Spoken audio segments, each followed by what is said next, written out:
வணக்கம் நண்பர்களே. 2020 ஏப்ரல் மாதம் எப்படி எல்லை பகுதியில் சீனா வந்தாங்க? நம்மளோட இன்டெலிஜென்ஸ் ஃபெயிலியர் ஆயிடுச்சா? நம்ம கிட்ட ரியல் டைம் டேட்டா ஷேரிங் இல்லையா? இந்த மாதிரி பலவிதமான கேள்விகள் அப்ப எழுந்தது. அதுக்கப்புறம் தொடர்ந்து அந்த வருஷத்துல இருந்து நம்ம இப்போ வரைக்கும் வீடியோஸ்ல பேசிக்கிட்டு இருக்கோம். ரியல் டைம் டேட்டா ஷேரிங்ன்றது எல்லை பகுதியில் ரொம்ப ரொம்ப முக்கியத்துவம் வாய்ந்ததா இருக்கு. தவாங் செக்டார்ல ஒரு சில வருடங்கள் கழிச்சு அமெரிக்காவோட போட்ட பெக்கா ஒப்பந்தம் நமக்கு எவ்வளவு பெரிய உதவியா இருந்துச்சு. அதனால சைனாவோட அதே மாதிரியான ஒரு நரித்தந்திர வேலைகளை தடுத்து நிறுத்தினோம், விரட்டி அடிச்சோம். சோ இப்படி இருக்கும்போது இந்தியா கிட்ட சொந்தமா, அதுவும் இஸ்ரோ இன்னைக்கு ரொம்ப எஃபர்ட்டா அதிகமான ஒரு ஆராய்ச்சி பண்ணிக்கிட்டு இருக்காங்க, நிறைய வெற்றியை பார்த்துக்கிட்டு இருக்காங்க. ஏன் நம்ம மிலிட்டரி பர்பஸுக்கு அவங்கள பயன்படுத்தாம வச்சிருக்கோம்ன்ற நிறைய கேள்விகள் இருந்தது. இந்த கேள்விக்கெல்லாம் பதில் கிடைச்ச மாதிரி இப்போ ஒரு அட்டகாசமான ஒரு செய்தியை நான் உங்களுக்கு சொல்ல போறேன். முடிஞ்ச அளவுக்கு ஸ்கிப் பண்ணாம பாருங்க. நண்பர்கள் சேனலுக்கு புதுசா வந்தீங்கன்னா ப்ளீஸ் சப்ஸ்கிரைப் பண்ணி உங்களோட ஆதரவுகளை கொடுங்க. ஸோ நம்ம ஃபர்ஸ்ட் பார்க்க போற விஷயம் என்ன அப்படின்னு பார்த்தீங்கன்னா, இந்த ஆபரேஷன் சிந்தூர்ல நம்ம இந்தியா ராணுவ ரீதியா எவ்வளவோ பதிலடி கொடுத்தோம். அது எந்த அளவுக்கு பாகிஸ்தான் ராணுவத்துக்கு பாதிப்பு ஏற்பட்டுச்சு அப்படின்றதெல்லாம் நம்ம பார்த்தோம். ஆனா இப்ப இந்தியா இண்டஸ் வாட்டர் டிடிய பேன் பண்ணது, அதாவது கேன்சல் பண்ணது இன்னைக்கு அரசாங்கத்துக்கு மிகப்பெரிய ஒரு நெருக்கடியா ஏற்படும்ன்றத நம்ம ஏற்கனவே ப்ரிடிக்ட் பண்ண மாதிரி இன்னைக்கு கராச்சியில மேசிவ் ப்ரொட்டஸ்ட் வெடிச்சிருக்குங்க. மிகப்பெரிய ப்ரொட்டஸ்ட். கடந்த 3 நாட்களா இந்த ப்ரொட்டஸ்ட் நடந்துகிட்டு இருக்கு. இன்னைக்கு இந்த வீக்கெண்ட் ஒட்டி மிகப்பெரிய லெவல்ல இன்னைக்கு தெரிய ஆரம்பிச்சிருக்கு அப்படின்ற ஒரு செய்திகள் தான் வந்திருக்கு. இதுக்கான காரணம் என்னன்னா வாட்டர் ஷார்டேஜ். ஸோ 4 மாசமா எங்களுக்கு சரியா தண்ணி வரல அப்படின்ற ஒரு காரணங்களால மக்கள் ரோட்ல இறங்கி போராட்டம் பண்ணியிருக்காங்க. Traffic jam, heavy traffic jam ஏற்பட்டிருக்கு. இதனால வெயில்ல இந்த கிளைமேட்ல மிகப்பெரிய லெவல்ல மக்கள் அங்க தேவையில்லாம இந்த போராட்டங்கள்னால அவதிப்பட ஆரம்பிச்சிருக்காங்கன்ற செய்திகள் வந்திருக்கு. இதை கலைக்க முடியாத அளவுக்கு அங்க பாகிஸ்தானோட பினான்சியல் கேபிட்டலான கராச்சியில இப்படி ஒரு சம்பவம் நடந்திருக்கு அப்படின்னா இதோட தாக்கம் எப்படி இருக்கு அப்படின்றத நல்லா கவனிங்க. ஸோ மொத்தமா பார்த்தீங்கன்னா அந்த சுத்து வட்டாரத்தில் இருக்கிற எல்லா பகுதிகளுக்குமே தண்ணி போற அந்த பைப் லைன் சொல்லுவாங்க பார்த்தீங்களா, அந்த பைப் லைன்ஸ் துருப்பிடிச்சு போற அளவுக்கு தண்ணி வராம இருக்கு அப்படின்ற விஷயங்களை தெரிவிச்சிருக்காங்க. அதுவும் ஒட்டுமொத்த அங்க இருக்கிற residents Karachi water corporation negligence தான் இதுக்கு முக்கியமான காரணம் அப்படின்னு சொல்றாங்க. பட் ஆனா அவங்க கிட்ட டெலிவரி பண்றதுக்கு தண்ணி இல்லை அப்படின்ற தான் ஒரு முக்கியமான காரணம்னு இன்னொரு தரப்புல சொல்றாங்க. ஸோ ஃபினான்ஷியல் ஸ்ட்ரெயின்ஸ் பார்த்தீங்கன்னா அங்க இருக்கிற பணக்காரங்க எப்படியோ தண்ணியை வாங்கி சமாளிக்கிறாங்க.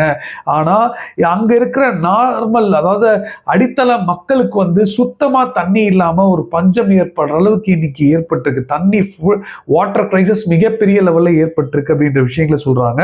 ஸோ நாங்க வாழ்றதே 2ஆம் தர மக்களை தான் வாழ்ந்துகிட்டு இருக்கோம். ஆனா எங்களோட பேசிக் நீடான தண்ணி கூட கிடைக்காம இன்னைக்கு சூழ்நிலைகள் இப்படி ஆயிருக்கு அப்படின்ற ஒரு வேதனையை தெரிவிக்க ஆரம்பிக்கிறாங்க போராட்டக்காரர்கள். இது மட்டும் இல்ல, ரீஜனல் ஃபேக்டர் அப்படின்றது அதிகமாகவே இருக்கு. ஸோ 70% வாட்டர் சப்ளை பெரிய லெவல்ல பாதிக்கப்பட்டதுக்கான காரணம் கிளைமேட் ஒன்று அப்படின்னு சொன்னாலும் இண்டஸ் வாட்டர் டிடிய இந்தியா பின்வாங்கிறது தான். ஸோ கரெக்டான நேரத்தில் அங்கிருந்து திறந்து விடுற வாட்டர்ஸ் இங்கே கரெக்டாக சேரும். ஆனால் அந்த தண்ணி இது வரைக்கும் வரல அப்படின்ற ஒரு கம்ப்ளைண்ட்டை சொல்லியிருக்காங்க. பொலிட்டிக்கல் ஃபால் அவுட்டு மிகப்பெரிய லெவலில் ஏற்பட்டிருக்கு. அதுக்கான காரணம் என்னன்னா எதிர்கட்சிகள் இப்போ குரல் கொடுக்க ஆரம்பிச்சிருக்காங்க, ஹெவியா கிரிட்டிசைஸ் பண்ண ஆரம்பிச்சிருக்காங்க. ஸோ இந்த கிரிட்டிசிசம்னால இப்ப வேற வழி இல்லாம லோக்கல் அத்தாரிட்டிஸ்ல இருந்து எல்லாருமே ஒரு மேசிவான ஒரு ஸ்டெப் எடுக்க வேண்டிய ஒரு சூழ்நிலைகள்ல தள்ளப்பட்டிருக்காங்கன்னு சொல்லப்படுது. ஸோ இந்தியா ஆபரேஷன் சிந்தூர்ல ராணுவத்துக்கு கொடுத்த பதிலடி இன்ஸ்டன்டா இருந்தது. இப்ப அரசாங்கத்துக்கு மக்கள் ரீதியான ஒரு எதிர்ப்புகள் மூலமா இப்ப இத்தனை மாதங்கள் கழிச்சும் இன்னைக்கு அழுத்தங்கள் ஏற்பட தொடங்கி இருக்கு அப்படின்றதான் எனக்கு இந்த செய்திகள் காட்டுது. நீங்க என்ன நினைக்கிறீங்க அப்படின்றத கீழே கமெண்ட்டை சொல்லுங்க. நான் இதை முதல்ல சொல்லணும்னு நினைச்சேன். இப்ப நம்ம முக்கியமான விஷயத்துக்கு வருவோம். அதாவது இந்தியா இஸ்ரோ பொறுத்தளவு கடந்த ஒரு சில ஆண்டுகளா மிகப்பெரிய லெவல்ல நம்ம நிறைய ஆராய்ச்சிகளாக இருக்கட்டும், நம்மளோட லான்ச்சஸாக இருக்கட்டும், எல்லாமே சக்சஸ்ஃபுல்லாக நடத்திக்கிட்டு இருக்கோம். ஸோ இதில் அதிகமான இன்வெஸ்ட்மெண்ட் பண்றோம். இதோட எஃபர்ட்டை வந்து ஏன் நம்ம ராணுவத்துக்கு பயன்படுத்தக்கூடாதுன்ற கேள்விகள் நிறைய பேருக்குள்ள இருந்தது. நம்ம தொடர்ந்து வீடியோ பார்த்துட்டு இருக்க நண்பர்களுக்கும் உங்களுக்கும் தெரிஞ்சிருக்கும். ஸோ இப்போ இந்தியா ஒரு பெரிய ப்ரோக்ராமை வந்து எடுத்துட்டு வர போறாங்க. இதுல ஒரு மிகப்பெரிய ஒரு முதலீடுகள் இருக்க போது சொல்றாங்க. ஒரு ஃபாஸ்ட் ட்ராக் டிப்ளாய்மெண்ட் 52 சேட்டலைட் வந்து மிலிட்ரிக்காகவே அதாவது விண்ல செலுத்த போறாங்க. கிட்டத்தட்ட விண்மீன் கூட்டம் அப்படின்னு சொல்லலாம். ஸோ அந்த மாதிரி இதை வந்து செயல்படுத்த போறாங்க. இந்த ப்ராஜெக்ட் அதாவது space based surveillance face 3 SBS-3 இதை வந்து 26,968 கோடியில வந்து முதலீடுகள் பண்ண போறாங்க. இந்த மொத்த சேட்டலைட்டும் குறிப்பா இந்தியாவோட அதுவும் சைனாவையும் பாகிஸ்தானையும் எல்லை பகுதியில மானிட்டர் பண்றதுக்காக மட்டுமே இருக்க போதுன்னு சொல்றாங்க. எல்லை பகுதினா எல்லைன்னு மட்டுமே எடுத்துக்கூடாது. நம்ம டீப் டைவா அடிச்சு சைனா பாகிஸ்தானோட ஒட்டுமொத்த மேப்புக்குள்ளேயும் புகுந்து என்ன மாதிரியான ஒரு ஆக்டிவிட்டி நடத்துறாங்கன்றத பார்க்க முடியும். இதுக்கு முன்னாடி பண்ணலையா அப்படின்னு கேட்டீங்கன்னா இல்ல, பண்ணியிருக்காங்க. ஸோ அமெரிக்காவோட டைஸ்லையும் மற்ற நாடுகளோட ஒரு நெருக்கமான உறவுகளையும் அதாவது தேர்ட் பார்ட்டியோட ஆப்ஸை பயன்படுத்தி ரியல் டைம் சர்வைலன்ஸ் பண்றாங்க. ஆனா இந்தியா தனக்குத்தானே சொந்தமா இண்டிஜினியஸா அதுல ஒரு மால் பிராக்டிஸ் இருக்கலாம், இல்ல வேற ஏதாவது பிரச்சனைகள் இருக்கலாம். ஸோ இண்டிஜினியஸா தயாரிக்கின்றது மிலிட்ரிக்கு மட்டும் ரொம்ப ரொம்ப முக்கியம். ஸோ வேற ஏதாவது பொம்மை கூட நீங்க வாங்கி பயன்படுத்துறாங்க. ஆனா மிலிட்ரிக்குன்னும் போது இது ரொம்ப முக்கியமா பார்க்கணும். ஏன்னா ஏதாவது ஒரு சுச்சுவேஷன்ல எங்கேயாவது ஹேக் பண்ணியோ இல்லாத தடுக்கிற மாதிரியான விஷயங்கள் பண்ண முடியும். ஆனா இண்டிஜினியஸா தயாரிக்கிறத அவ்வளோ சுலபத்துல பண்ண முடியாதுன்றது தான் நம்பிக்கை. ஸோ இன்வெஸ்ட்மெண்ட் பார்த்தீங்கன்னா 26,000 கோடி அப்ராக்சிமேட்டா $3.2 பில்லியன் இருக்கும். 52 டெடிகேட்டட் மிலிட்ரி சேட்டலைட்ஸ் சொல்றாங்க. ஸோ இது மட்டும் இல்ல, இஸ்ரோ வந்து 21 சேட்டலைட் வந்து இதை டெவலப் பண்றாங்க. 21 சேட்டலைட், அதாவது அவுட் ஆஃப் 52ல 21 சேட்டலைட்ஸ் இஸ்ரோவே டைரக்டா டீல் பண்றாங்க. மீதி இருக்கிற 31 சேட்டலைட் பிரைவேட் நிறுவனங்களுக்கு போக போகுது அப்படின்றத தெரிவிச்சிருக்காங்க. அதாவது இஸ்ரோவோட தலைமையில நிறைய டெக்னாலஜியை வந்து டிரான்ஸ்ஃபர் பண்ணியிருப்பாங்க. இப்ப தனியார் நிறுவனங்களும் இந்த டெக்னாலஜியில வந்து வளர ஆரம்பிச்சிட்டாங்க. ஸோ இதனால 31 சேட்டலைட்ஸ் வந்து அவங்களுக்கு கொடுக்க போறாங்க அப்படின்ற விஷயங்கள் சொல்லப்படுது. ஸோ இண்டிஜினியஸா இருக்கிற பட்சத்தில் அதை கொடுப்பாங்க. ஸோ டைம் லைன் பார்த்தீங்கன்னா இது ஃபுல் ஆப்ரேஷனல் எப்ப நடக்க போகுது, இப்பதான் அனௌன்ஸ் பண்ணியிருக்காங்களா, இது எப்ப நடக்க போகுது அப்படின்னு பார்த்தீங்கன்னா 2029க்குள்ள இதை முழுசா ஆப்ரேஷனல் டிப்ளாய்மெண்ட்ல இருக்க போகுது அப்படின்றது சொல்றாங்க. உண்மையாலே இது ஷார்ட் பீரியட் தாங்க. நம்ம நிறைய DRDOல இருந்து பல ஆராய்ச்சிகள் தாமதமாயிட்டு இருக்கு. AMCயே ஒரு விஷயத்துக்கு எடுத்துக்கோங்களேன். ஆனா அந்த மாதிரி ஒரு தாமதம் இல்லாம 2 வருஷத்துக்கு 2026, 27, 28, 29ன்றது உண்மையாலே ஒரு ஷார்ட்டர் பீரியட்ல கொடுக்குறாங்க அப்படின்றதுதான் நமக்கு தெரியுது. இந்த டைம் லைன்ல கொடுத்துட்டாங்க அப்படின்னா ஃபுல் டிப்ளாய்மெண்ட், அதுவும் 2029க்குள்ள அப்படின்னா கண்டிப்பா நம்மளோட ஆர்மி, நேவி, ஏர்ஃபோர்ஸ் எல்லாருக்குமே இது பயன்படும். டீப் டைவ், அதுவும் குறிப்பா கடல் சார்ந்த இந்தியன் ஓஷன் ரீஜன்லயும் இது மிகப்பெரிய லெவல்ல உதவும் அப்படின்றத சொல்றாங்க.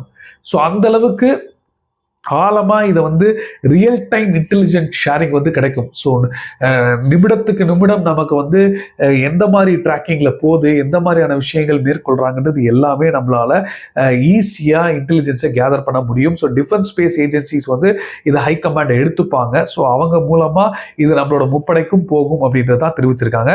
ஸோ கேப்பபிலிட்டின்ற போது லோ எர்த் ஆர்பிட்ல வந்து இது இருக்கிறதுனால ஹை ரெசல்யூஷன்ஸ் வந்து இன்டெலிஜென்ஸ்க்காக கிடைக்கும் சொல்றாங்க. ஹை ரெசல்யூஷன் இன்டெலிஜென்ஸா இருக்கும் அப்படின்றத தெரிவிக்கிறாங்க. ஸோ எலக்ட்ரோ ஆப்டிக்கல் கேமராஸ் வந்து இதுல பொருத்தப்படும் அப்படின்றத தெரிவிச்சிருக்காங்க. அது மட்டும் இல்லாம சிந்தட்டிக் ராடார்ஸ் வந்து இருக்க போகுது அப்படின்ற விஷயம் சொல்றாங்க. ஸோ எவ்வளோ உயரமான மலைப்பகுதியா இருக்கட்டும், இல்ல பார்க்க முடியாத ஒரு சர்வேலன்ஸ் பகுதியா இருக்கட்டும், எல்லா இடத்துலையுமே இதை ஈஸியா கொண்டு போய் செக் பண்ண முடியும் அப்படின்ற விஷயங்கள் தெரிவிக்கிறாங்க. ஸோ இதுல இருக்க சென்சார்ஸ் பார்த்தீங்கன்னா ரொம்ப முக்கியமான சென்சார் சொல்றாங்க. அதுலயும் குறிப்பா பார்த்தீங்கன்னா நைட் டைம் இமேஜிங்கும் ஹீட் சிக்னல்ஸுக்கும். ஸோ எவ்வளோ கிளைமேட்டை பற்றி யோசிக்கவே வேண்டாம், எந்த மாதிரியான ஒரு இதாக இருந்தாலும் எல்லாத்துலேயும் பயன்படுத்தக்கூடிய ஒரு விஷயமா இருக்கும் அப்படின்றது சொல்லியிருக்காங்க இந்த சென்சார்ஸில். ஸோ அது ஒன்று இருக்கு. ஸோ டார்க் இடத்துலையும் கூட தெளிவாக பார்க்கக்கூடிய ஒரு ரெசல்யூஷன்ஸை வந்து கொடுக்க முடியும் அப்படின்னு சொல்லியிருக்காங்க. ஸோ இதோட ஸ்ட்ராட்டஜிக் அப்ஜெக்டிவ் என்ன அப்படின்னு பார்த்தோம்னா த்ரெட்ஸு குறிப்பாக ஈஸியாக நமக்கு வர அச்சுறுத்தல்கள்ல இருந்து இதை எப்படியாவது இந்த சர்வைலன்ஸ் மூலமாக ஈஸியாக சோர்ஸ் பண்ண முடியும், டிடெக்ட் பண்ண முடியும் அப்படின்ற விஷயங்களை தெரிவிக்கிறாங்க. ஸோ இந்த பாகிஸ்தான் சைனாவை பொறுத்தளவு எப்படி அவங்களோட ஸ்ட்ராட்டஜிக் ரிப்ளைஸ் இருக்க போகுது. இப்போ ஆப்ரேஷன் சிந்தூர் ஒரு எடுத்துக்காட்டுக்கு எடுத்துப்போம்.